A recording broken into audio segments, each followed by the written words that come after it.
DINYL Nation, dialysis is not your life nation. Listen, it's Monday. It's another week. It's another opportunity. It's another day. Listen, we are excited today because listen, great things are for us this week. Great things are on our plate this week. We're expecting some great things to happen this week. And so listen, I'm here today to pick you up, to push you, to motivate you, to get you to your purpose, your destiny, to your next. Because listen, where you are is not where you're going to end up. There is so much more for you in life. And so today we're excited. Welcome to Motivation with Fred. That's what we're here to do today. Excited today.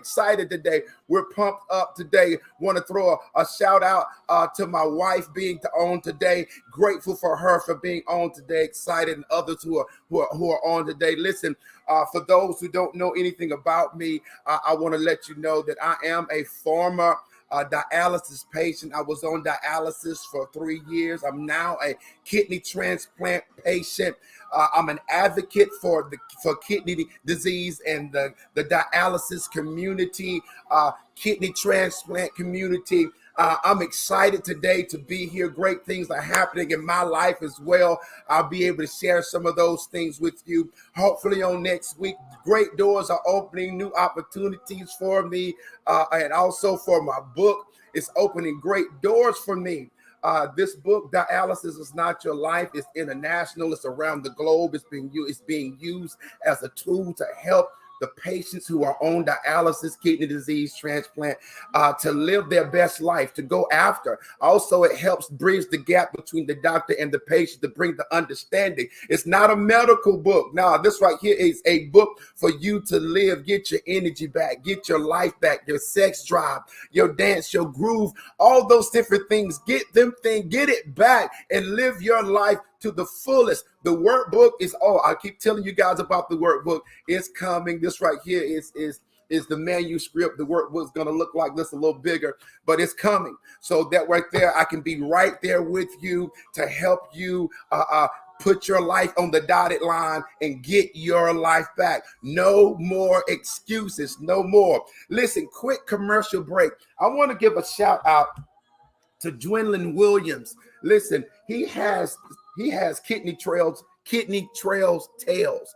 And this is a comic book. Says, I don't know about this, a patient's initial dialysis treatment. Listen, go to kidneytrails.com.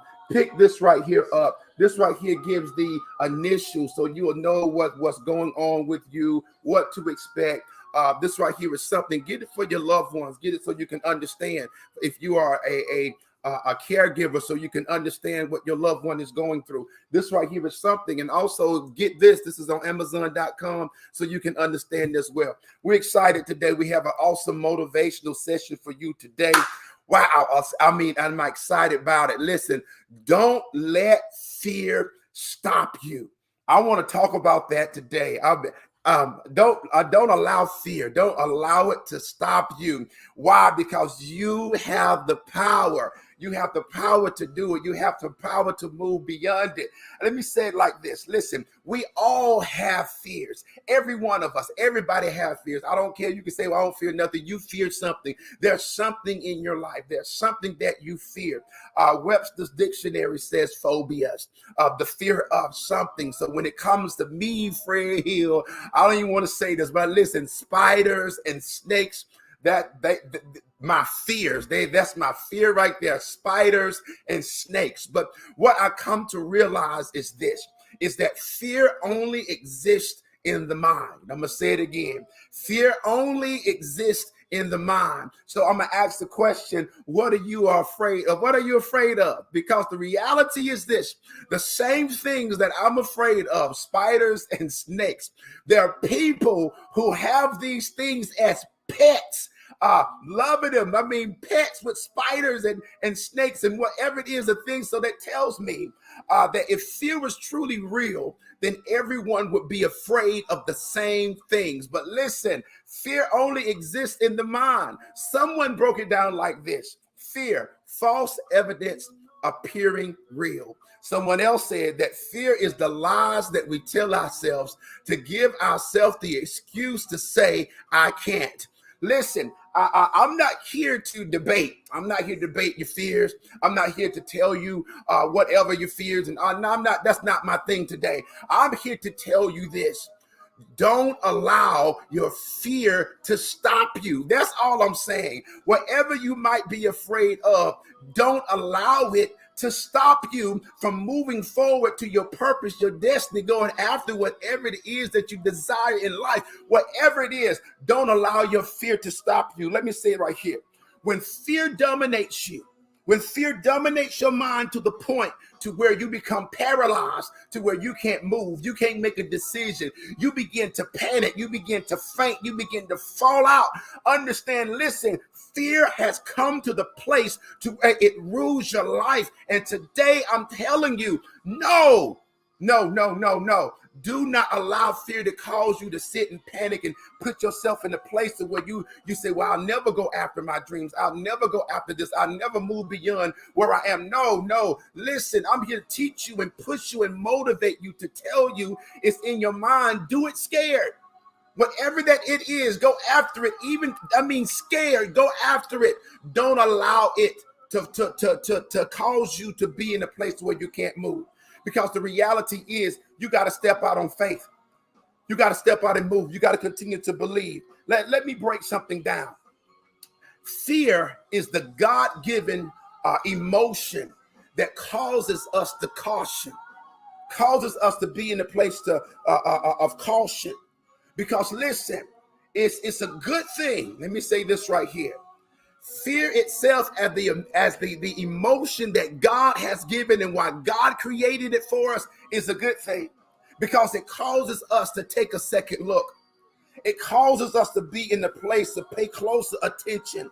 It causes us to do the things that we need to do to protect ourselves, to ask the questions that we need to ask in order to make a sound decision. That's what that fear is. But when that spirit of fear comes on you to where it breaks you down to where you feel you can't go, you can't move. For me, the scary movie, and I talk about this all the time. So when you're looking at Jason or Michael Myers, this is Halloween, the movie, and also Friday the 13th, the movie. When these guys would be after them, and they never ran. So you had people who would run and to actually be free, be at the car. But because they see them in the distance, they can't get the keys together. They drop the keys. The next thing happened, boom, Jason, Mike Myers, whatever, they got them because they fell into that place to where they allowed what they feared to cause them to panic, to be in a place where they can't move. But when you understand fear and the emotion, it's the emotion of caution. Hear this.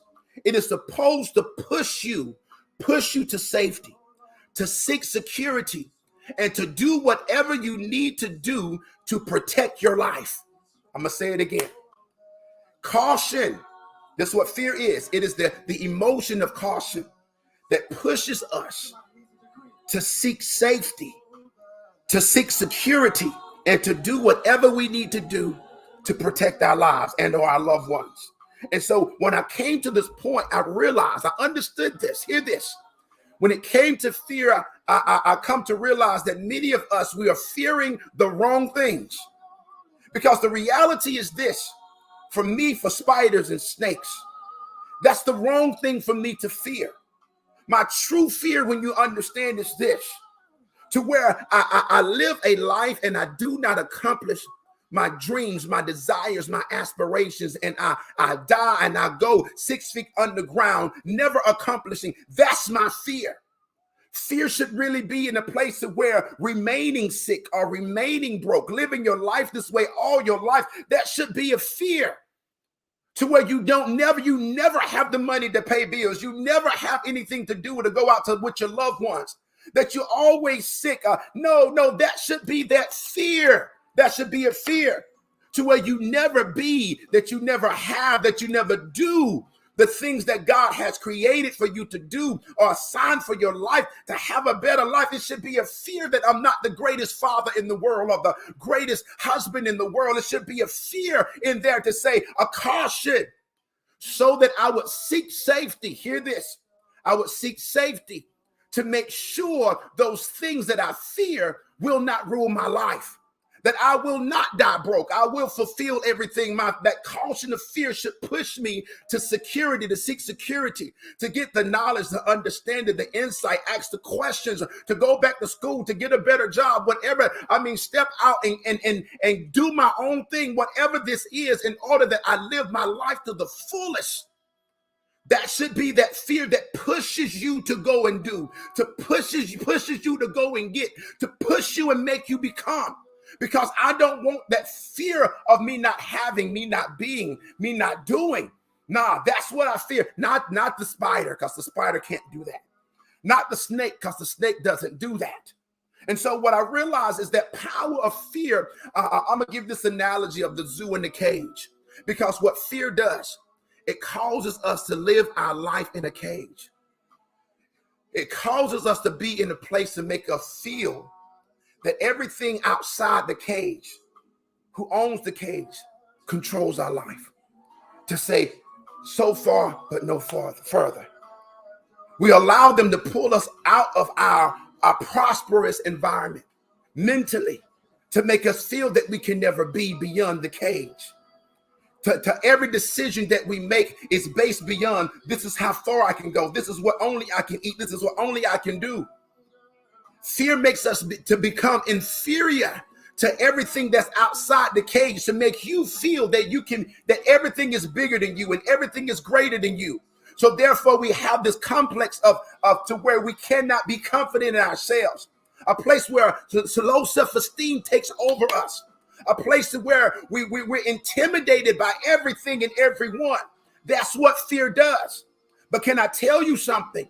The truth of the matter is this. Everything outside of the cage is afraid of you because they know how powerful you are. They know what you really are, what you can really do. And if you will ever get out of the cage, understand everything that's outside of the cage will be terrified of you, will not be in your way, because you will you will be who you are. So today I want to tell you, don't allow fear to put you in a cage. Come out of it.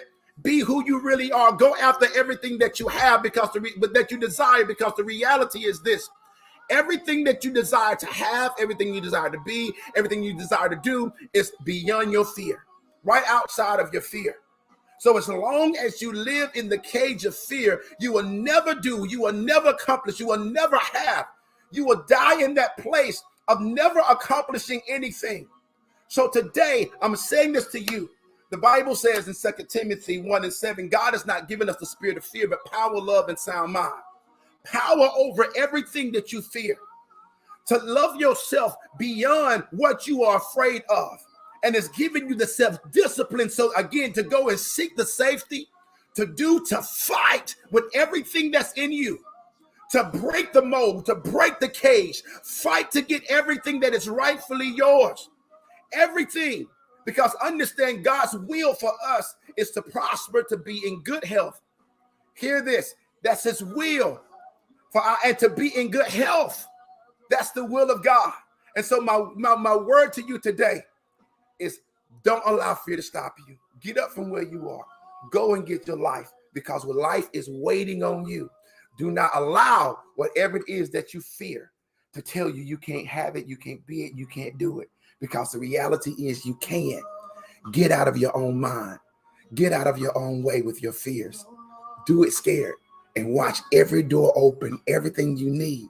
Everything is going to happen for you. I'm in your corner. I'm rooting for you. I know it's going to happen. Why? Because it happened for me and it's still happening for me. So listen, let me give this last update. This week, the 30th, Philip Jones Jr., he's giving the second chance, and I'm a part of that now. I'm in that family, so I'm excited about it.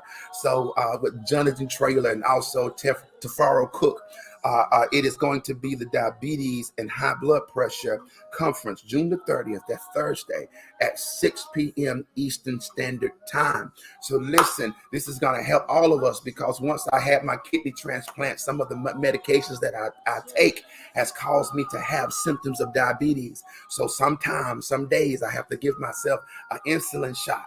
So I'm saying this to get a better understanding. And even when we're dealing with the kidney disease, it is because of what's going on with high blood pressure is a root cause to many people having kidney disease. So how do we control these things? Got great speakers and great moderators. So y'all meet us there. Meet us there. You'll see me on Thursday. Listen, also subscribe to my YouTube channel. Subscribe to my Facebook, because I want you to understand that everything that you desire can be yours. Don't allow fear to stop you. You got this. We'll talk to you next Monday. Have a great day. Bye-bye.